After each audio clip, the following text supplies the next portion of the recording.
Okay, this is an example of how cross-keying works. So we have three locks here, 1AA, 2AA, and 3AA. And imagine that this top one is the main door of an office, and then these two other ones, 2 and 3, are the inner offices that someone might need to have a key to. So we also have a set of keys, and we'll go through what each of these keys does. So the first one is 1AA's key. It opens up 1AA, but it does not open up 2AA, and it doesn't open up 3AA. It's just purely designed for 1AA. So imagine this is, perhaps a secretary that just comes into the office, just needs to get into that. Then we have 2AA, which will open up 2AA's door, obviously. It will not open up 3AA's door because it's not their office, so they don't need to get in there. But they do need to get into the main office, so it'll also open up 1AA. And then 3AA, just like 2AA, will open up 3AA's door. Won't open up 2AA's door because it's not their office. And it will open up the main door because it's the outer office. And then, because this is in a building that might have, say, a janitor, we have the master key, and the master key will open up all of the locks without a problem. And in a moment, I'll explain how all of this works with going over the keying chart.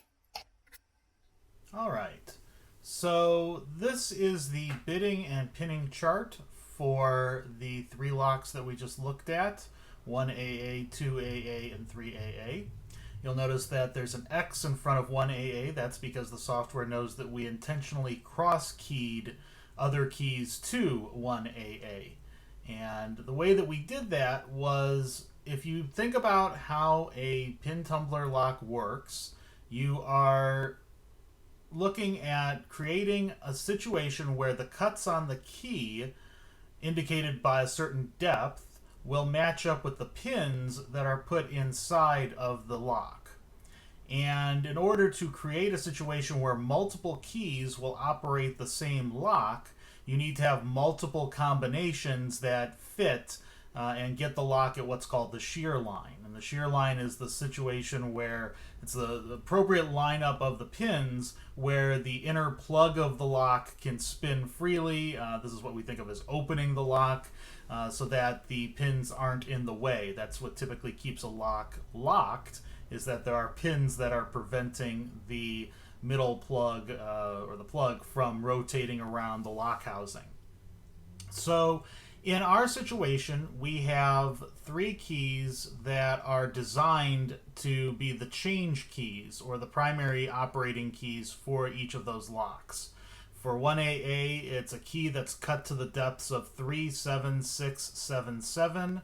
For 2AA, it's a key that's cut to 37679.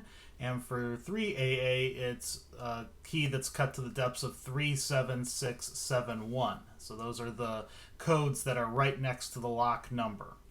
And the way that those codes work inside the lock is by a series of pins. So for 3AA, that's the simplest lock that we have. We have a master key that I don't have the bitting for on here. The master key's bitting is 15455. The reason it's a different first digit is because you never want to have a master key where the user could file down their key in order to get the master key. So because all of the keys in this system, the change keys, are at the 3 first cut, that's a more deep cut than a 1, so you can't add material back on. Someone can't take a 1 and turn it into, or you can't take a 3 and turn it into a 1, although if you have a 1, you could file it down to a 3. So we have the bottom pins on 3AA are 15451. You'll notice that I said the master key was 15455. Well, that last one isn't right. How do we get a 5? Well, that's because we're going to add a number 4 master pin inside that chamber. So think about these as pin stacks. We've got in the first chamber a 1 and then a 2 master pin. So that means that a key that's cut to a 1 depth or a 3 depth can open on that particular chamber.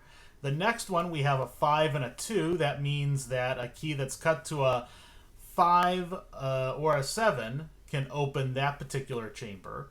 On the next one, we have a 6 and a 2. That means that a key that's cut to a depth of a 4 or a 6 on that particular chamber will open it. This means there are actually other combinations of keys that will fit 3AA other than 37671 and 15455. So you could have a key that's cut any combination of those. So something like 15671 will open that lock as well. It's another valid key. And this is actually a problem that you need to be aware of if you're pinning up master keyed systems, that you can have what are called incidental keys. Keys that operate a lock, but they're not supposed to. And cross-keying, if you'll notice that first block, 1AA, because it has to accommodate so many different keys, it has to accommodate the master, it has to accommodate 1AA, 2AA, and 3AA. There are a lot of valid combinations for that particular key, for that particular lock. So this is why you typically today use software that can generate these sorts of pinning charts instead of just doing it by hand. Locksmiths used to do all this work by hand. This particular pinning diagram uses a progression sequence to create its master pinning. That's something that used to be done by hand all the time, but it led to some situations where, you know, if your key happened to get worn down to the point that the tolerance wasn't that good in the lock, you might be able to open a few other doors that you weren't supposed to with that. Same thing with if you had someone who didn't know what they were doing building a master key and putting all of the depths of the master key much deeper than the depths of the change keys. You could take your key as a regular user of the system and just file it down if you knew what the master key's bidding was and get to the master key. So there's a lot of science in terms of making these things work. But this is how the internals of those 3 locks that I just showed are made up. So in 1AA, which is the cross-keyed, we've got bottom pins and master pins in 4 of the 5 chambers. And then in the 5th chamber, we have 2 additional master pins. So that 5th chamber has, if you were to take the lock apart and look in it, it would have 4 separate little pins in there. A 1, a 4, a 2, and another 2.